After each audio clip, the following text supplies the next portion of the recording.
Hello everyone, আসসালামু আলাইকুম।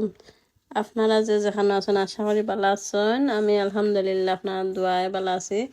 আজকে আমি আপনারা লাগি একটা রেসিপি লইয়া আসছি, আঁশ দিয়ে আর বাঁশ দিয়ে। আপনারা আঁশ দিয়ে আর বাঁশ দিয়ে খাইছেন নি? আর আমি পাঁচও দিতাম চাইলাম না, কারণ আজকে আমি খালি আঁশর কারি রানমু আর বাঁশ দিয়ে রানমু আরও দিন। দেখাইতে আজকে আঁশ বোনা কারি আপনার লগে শেয়ার করলাম। আমি আসলে আঁশ দিয়া বাঁচছি, আমার লাইফে একদিনও ট্রাই করছি না।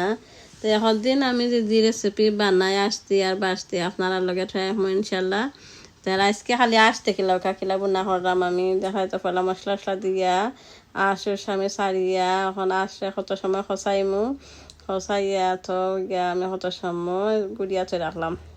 আর বেতনাল গ্রিন শপে গিয়া দেখলাম যে হাট বাজারও ফ্রেশ আঁশ লইয়া আইছে, হয়তো একটা আঁশ ট্রাই করি দেখিলাই নিয়া।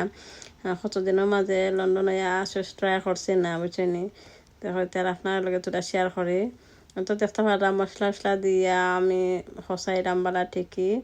আর আবার গুড়িয়া থইমু, থইয়া আমি না কাঁচামরিচ টমেটো আর তো বাদে না রসুন দিলাম কত টুকরা দিয়া, তো আমি সারমো ইকসাইন হয়তো বা আমার কারির মাঝে তেল বেশি হয়ে যায়। আসলে হাঁসের মাঝে অনেক তেল আমি খাটিয়া ফেলাইছি, খাটিয়া ফেলানির বাদেও তবু তেল রয়েছে, আর এটা তেল বেশি থাকে হাঁসের মাঝে।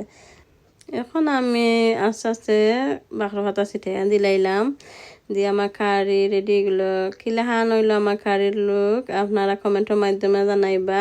থ্যাংক ইউ এভরিওয়ান, ধৈর্য সহকারে ভিডিও দেখার লাগে। আসসালামু আলাইকুম।